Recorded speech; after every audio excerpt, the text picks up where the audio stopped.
Welcome to the Radio Revenue Podcast. Imagine spending $55 billion in a single year just to build the future. Putting your entire legacy business on the line to do it. Yeah, literally betting the house. Right. So today, we are doing a deep dive into Oracle Corporation's fiscal year 2026 Form 10-K. And let me set the stage for you here. Please do. If you were sitting there listening to this and, still thinking of Oracle as that legacy 1990s database software company. Right, the reliable, maybe slightly boring software your IT department used a decade ago. Exactly. If that's what you're picturing, this document is going to completely rewire your understanding of the tech landscape today. Oh, that 1990s perception is entirely dead. I mean, when you actually read through these financial filings, what emerges is a massive, highly aggressive transformation. It's wild to see on paper. It really is. This 10K is essentially a masterclass in how legacy tech companies either adapt or die. It's a blueprint of a company frantically and expensively turning itself into a modern cloud and artificial intelligence behemoth. The best analogy I can think of for reading these financials is, well, it feels like walking into your garage, looking at your reliable four-door commuter sedan, popping the hood and discovering someone has secretly retrofitted it with a multi-billion-dollar rocket engine. That's a great image. Right. It still has the same Oracle logo on the steering wheel, but the propulsion system is entirely unrecognizable. The rocket engine analogy works, but the reality is actually much messier than that. How so? Because they are ripping out the old engine and installing the new one while the car is speeding down the highway at 80 miles an hour. Oh, wow. Yeah, that is messy. Yeah. So our mission in this deep dive is to show you not just the new engine they've built, but exactly how much they are betting on the future. Which is a lot. A staggering amount. The sheer scale of the resources they are deploying to ensure they aren't left behind in the AI era, I mean, it comes with massive financial risks. Right, and to understand those risks, we really have to start with the top-line numbers, just to prove to you that this isn't just some, marketing spin. The numbers don't lie. They don't. So in fiscal 2026, Oracle's total revenue hit $67.357 billion. Yeah. That is a 17% jump from 2025. Which is huge for a company that size. Exactly. Adding that kind of percentage to a baseline of that size means they're generating massive amounts of new cash. They are, but, the total number kind of hides the real story. Okay, what's the real story? The real story for you to pay attention to is the internal shift in where that money is actually coming from. Cloud revenues now make up 51% of their total revenue. Wait, they crossed the halfway mark? Exactly. They tipped the scales. This is a historic tipping point for them. Wow. If you look at the trajectory, their cloud revenue was 37% in 2024, then 43% in 2025, and now 51% in 2026. So it's just accelerating. Right. And combined, their cloud and software business segment just generated $58.5 billion. That represents 87% of their total revenue. That's incredible. Mathematically speaking, Oracle is now a cloud company first and a traditional software company second. I want to push back on that a bit, though. Sure. When you see a legacy company shift its revenue that dramatically in a 3-year window, I have to ask, is that actually organic demand? What do you mean? Like, are enterprise customers banging down Oracle's door demanding cloud services? Or is Oracle essentially cannibalizing its own legacy on-premise business? Mm-hmm. Are they artificially forcing customers into the cloud just to appease Wall Street with these shiny new cloud metrics? It's highly deliberate. And to their credit, the 10K doesn't hide it at all. Really? We just admit it. Yeah. Oracle has implemented aggressive, specific programs to pivot customers' existing software licenses and support contracts away from traditional on-premise setups. Where the software lives on the customer's own physical servers in their own basement, basically. Exactly. They are actively orchestrating this migration over to Oracle Cloud. So they're forcing them out of the nest. But how does that actually change the money coming in? I mean, a software sale is a software sale, right? Well, not at all. The mechanics of the revenue change entirely. How so? When a customer is on-premise, they buy a software license upfront. And maybe they pay an annual maintenance fee. It's a very static transactional relationship. Okay, that makes sense. But when Oracle moves that customer to Oracle Cloud, which, by the way, encompasses both their cloud applications and their cloud infrastructure, they shift to a usage-based, continuous revenue model. Meaning what exactly? Like, Metered billing? Precisely. Metered billing. Instead of buying a CD-ROM once a decade, the customer is paying a metered fee for every microsecond of compute power they use. Wow. Yeah, every gigabyte of storage they need, every single AI query they run, it fundamentally alters the economics. So it's a constant drip of revenue. Right. It provides Oracle with a far more predictable, recurring revenue stream that scales automatically as the customer's business grows. So they aren't just cannibalizing their base, they are vastly upgrading the lifetime financial value of every single customer they migrate. Okay, I see. So they move everyone to this usage-based cloud model. But we have to remember, the cloud isn't just magic, invisible vapor floating in the sky. Definitely not. The cloud is just a sexy word for someone else's physical computer. Yeah. And this brings us to what I think is the most critical part of this filing Oracle Cloud Infrastructure, or OCI. Yeah, OCI is the physical manifestation of all this growth, and the numbers here are what's truly driving the whole transformation. Let's hear them. OCI revenues grew by an astonishing 77% in fiscal 2026. 77%? That's insane. Yeah. If you adjust for constant currency fluctuations, it's 75%. Seeing a legacy tech giant post 77% growth in its core infrastructure segment is almost unheard of in this industry. And the report is very clear on the why. Right. Yeah. Absolutely. This hypergrowth is being driven directly by embedding artificial intelligence technologies, specifically generative AI and AI-driven automation, across all their enterprise applications and infrastructure. It's all about AI. It is. I mean, they poured $10.3 billion into research and development just to fuel this. $10 billion in R&D alone. To put that in perspective for you, Oracle is spending more on pure innovation than the entire gross revenue of many Fortune 500 companies. That is staggering. But they really have to. The computing power required to run artificial intelligence models is exponentially higher than traditional software. It reminds me of the 19th century railroad boom. Oracle isn't just trying to build the trains, those software applications that you and I might interact with. Right. They are furiously laying down the high-speed steel tracks across the globe. OCI is the track, because the heavy, incredibly resource-intensive freight of artificial intelligence cannot run on the old dirt roads of traditional servers. It needs purpose-built, high-speed infrastructure. That's a perfect way to look at it. And this highlights a profound strategic pivot for them. Oracle's leadership realized that in the AI gold rush, owning the underlying infrastructure, the tracks, the power, the massive GPU clusters is far more lucrative than just selling the software pickaxes. Absolutely. Every company trying to build an AI tool needs somewhere to run it, and Oracle wants to be the landlord of that digital real estate. But they're also their own biggest tenant, aren't they? Yes. And that is a crucial detail in the 10K. Oracle is designing OCI to explicitly power their own Oracle Cloud applications first. Like a testing ground. Exactly. In tech, this is often called dogfooding, eating your own dog food to prove it works. Right. They are acting as their own most demanding customer. They run massive internal AI workloads on OCI to optimize the infrastructure, iron out the bugs, harden the security. That makes a lot of sense. Yeah, because once they prove it works at scale internally, selling it to the rest of the market becomes a much easier conversation. It builds undeniable market credibility. Okay, but laying down all those high-speed AI tracks across the globe, like physically building the massive data centers required to house OCI, that requires an absolutely incomprehensible amount of money. It does. And this is where the financial engineering in the 10K shifts from impressive to genuinely alarming. Alarming is an understatement. Listen to these figures. Oracle's capital expenditures, their CapEx absolutely exploded. Skyrocketed. And for you listening, CapEx is just the money a company spends to buy, maintain, or improve physical assets. In this case, we are talking about buying land, pouring concrete, building massive data centers, and filling them with tens of thousands of insanely expensive NVIDIA chips. Not cheap. Not at all.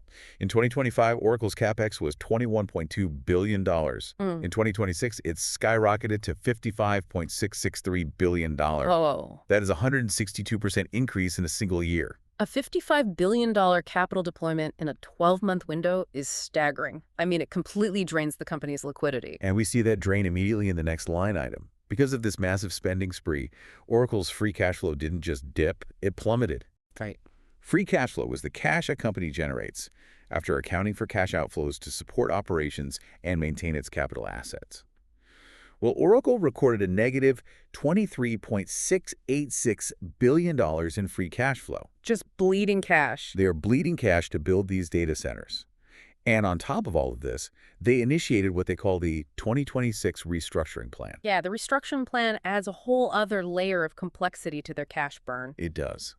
They recorded $1.8 billion in expenses out of an estimated $2.1 billion total, primarily for employee severance. Which is massive. Yeah, so I have to stop here and push back on this whole narrative of success. I am looking at a company spending $55 billion on physical data centers, plunging almost $24 billion into the red on free cash flow, and firing enough of their own people to cost nearly $2 billion in severance. I know how it looks. How is this not a catastrophic existential risk? What happens if this AI bubble bursts next year, or if enterprise demand just cools off a little bit? Aren't they left holding billions of dollars of useless, depreciating servers? It is a massive vulnerability for sure. And Wall Street is certainly watching it closely. But to understand why management is taking this risk, you really have to look at the mechanics of the cloud wars between Oracle, Amazon, Microsoft, and Google. Hyperscalers. Right. The $55 billion CapEx is both a defensive and an offensive necessity. In the AI infrastructure market, capacity is everything. I just have to have the space. Exactly. If a major enterprise customer wants massive compute power tomorrow and you don't have the data centers already built and plugged in, that customer goes to Microsoft Azure or AWS. And they don't come back. Once they migrate to a competitor, they rarely come back. So they're basically forced to build the store and stock the shelves before they even know if the customers are going to walk through the door. Precisely. They decided that the risk of overbuilding and having idle servers is far less dangerous than the risk of losing market share because they lacked capacity. But what about the restructuring plan you mentioned, the $1.8 billion in severance? That is how they are trying to balance those scales. By firing people. By permanently altering how the company operates. The 10K explicitly states this severance is to improve efficiencies through the adoption and integration of AI technologies across its own operations. Wait, really? Yeah. So while they are making this massive $55 billion capital bet on hardware, they are aggressively cutting traditional operational overhead.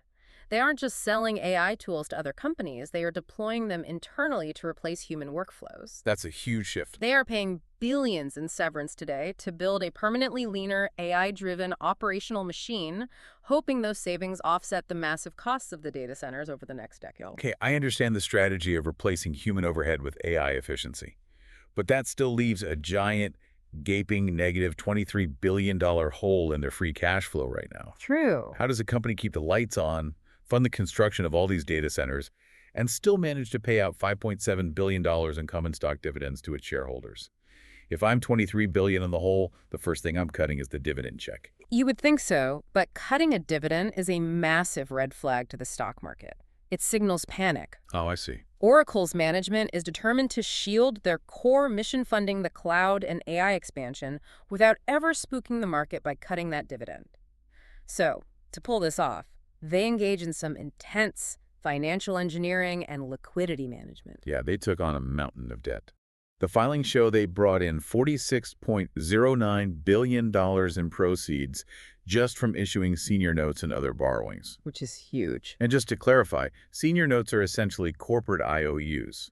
They are bonds that a company issues to raise money, and they are called senior because if the company goes bankrupt, the people holding these notes get paid back before other investors. Right, they are at the front of the line. Exactly. They also set up a brand new $10 billion revolving credit agreement, basically a massive corporate credit card, just in case.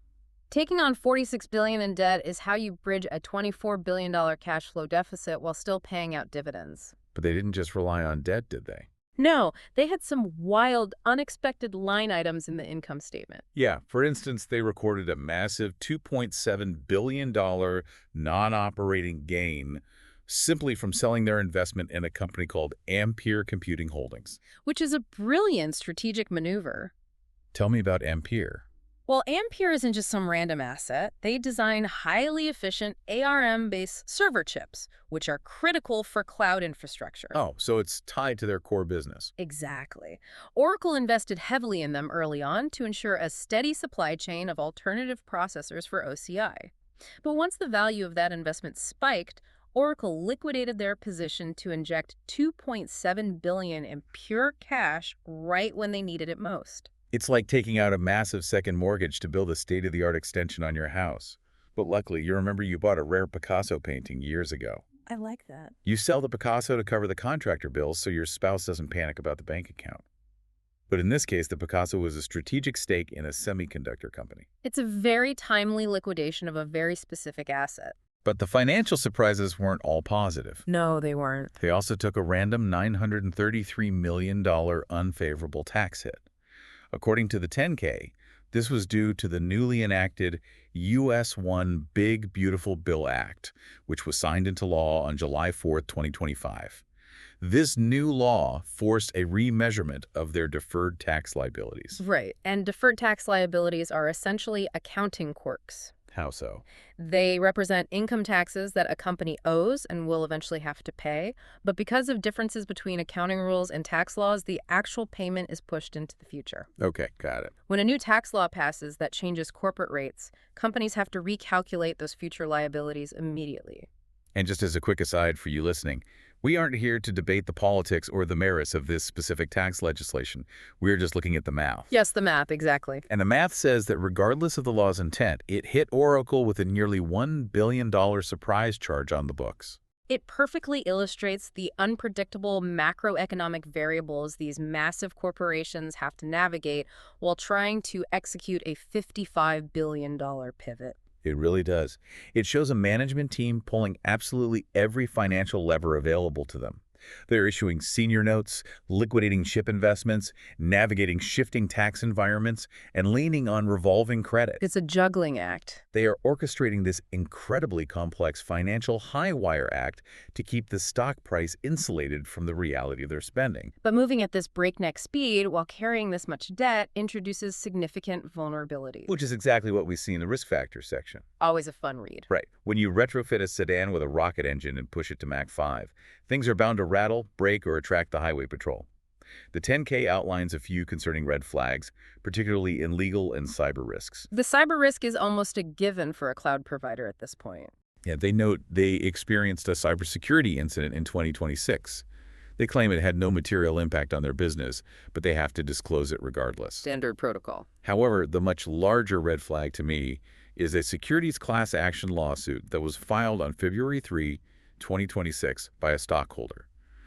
This lawsuit directly targets Oracle's top executives. And what are they alleging? It alleges that they made false and misleading statements, specifically regarding Oracle's cloud infrastructure business. And there is the Achilles heel of this entire transition. Think about the timing of this. Yeah. We just spent this entire deep dive marveling at that 77% growth number for OCI. We talked about how it proves the transition is working. Yeah. Does a lawsuit alleging executives lied about those exact cloud infrastructure metrics cast a dark shadow of doubt over this whole $67 billion narrative? It absolutely should give you pause, and it's an essential point for you to consider as you evaluate the broader tech industry. Why is it so critical? Because in the current cloud wars, infrastructure growth is not just a metric on a spreadsheet. It is the single most critical metric evaluated by Wall Street. It's the whole ballgame. It dictates a hyperscaler's valuation, their ability to raise cheap debt, and their perceived viability in the AI race.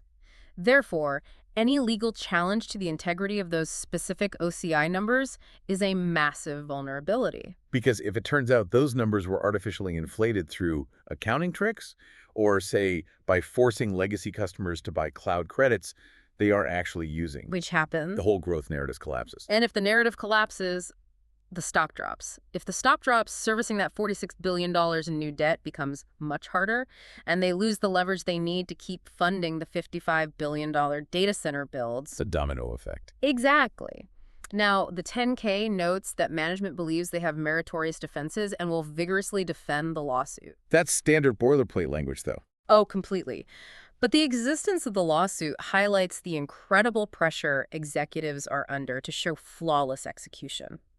They have bet tens of billions of dollars on this transition. They can't afford to fail. They have to prove to the market that it is going exactly as smoothly as they claim, because the financial foundation they've built to support it leaves very little room for error. So what does this all mean for us? Let's zoom out and summarize what we've discovered on this journey today. Let's do it. We have looked deep under the hood of a $67 billion giant that is entirely rewriting its own DNA. We saw them cross a historic threshold, becoming a majority cloud revenue company for the first time by actively shifting their customers away from traditional software. A huge milestone. We unpacked the staggering reality of dropping nearly $56 billion on physical data centers to lay the high-speed tracks for the AI revolution. And we watched them utilize every financial trick in the book, from issuing senior notes to selling off chip investments, to fund this expansion while maintaining their dividend. It is a phenomenal transformation story, fraught with both incredible ambition and undeniable risk. But as we wrap up, I really want to leave you with a final thought to mull over, a thought that extends far beyond Oracle's balance sheet. Blight on us. We talked earlier about Oracle initiating a restructuring plan, spending nearly $2 billion in severance in a single year to restructure its own workforce. Right, the AI efficiencies. Yes, they explicitly stated this was to replace human operational efficiencies with the adoption of AI technologies. Think about the broader implications of that single fact. Okay. Oracle is one of the foundational architects of enterprise technology.